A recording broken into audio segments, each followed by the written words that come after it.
All right, now they were witness to many of the same things because they were entranced with what's going on here. And on Friday night, June 30th, before we arrived, you witnessed something, as did your children. That's right. Would you like to explain to us what that was? Well, we were all outside on the trampoline just watching the sky, and clearly saw 3 at the moment, and then a 4th one come in. A fourth one what? Well, they were just lights. They All right. appeared as lights, moving lights. But the funny thing about it is they all converged at one particular spot and then stopped and appeared to be like stars. Were they all white, or were there any These colors? particular ones were white. They were pretty high up, and they were. My feeling is that a plane does not stop, a satellite does not stop, and it was very, very clear, and all of us saw it.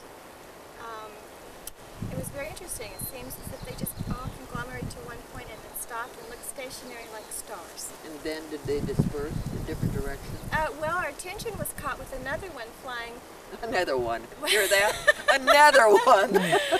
A very brilliant object was flying from this direction over towards the house. It was coming from the bridge house, and it was very low, very, very low, too low to be a satellite. And the moment we seemed to acknowledge it, it just flashed a little and then took off. Like saying hello. Yeah. There was no sound. No sound. No sound like an aircraft would make. Nothing. Way too low to be a satellite. No sound from a plane.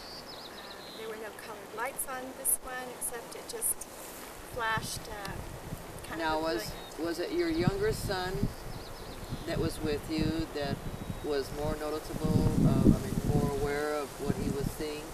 Because this child we're referring to has had his own near-death experience when he was 2. Yeah, this child is very special. Very special. He's had experiences where at a very young age he came up, and this was something we don't talk a lot about in the house. He came up to me and said, "Not all spaceships are silver." And I said, "What?" And he said, "Well, there was a black triangle one out here last night." And I said, "Really?" And he said, "Yep." And mind you, he's only about 6 years old. And he said, "Yep, they took me up, they showed me the world, and they were talking to me about history." And I said, "Who's they?" And he said, "Well, I don't know their names. They look like us, except they had on some kind of a uniform. They all looked the same, dressed the same." And they were talking about the trilobite and the footprint. And I said, "What footprint? What trilobite?" And he says they were telling me that that was their footprint with the trilobite. Trilobites have not been on the face of the earth, supposedly in life form, for 3 million years. I have a fossil. I should give it to James to keep here at the ranch.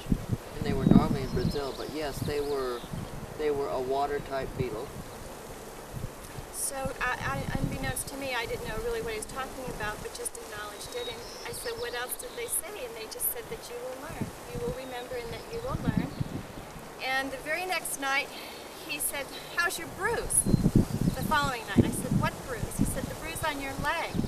And I said, "What bruise?" And he says, "Well, you were pushed out of the way." He said, "They were there, and a car was coming, and I was standing in the middle of the road. I don't know if this was a dream state or what. I have no recollection of it." And he says, "We pushed you out of the way, and you hit your leg on the car." And I said, "What?" And I looked down, and there was a huge bruise on my leg. So, I love it. Isn't that fun? All right. Click. Great.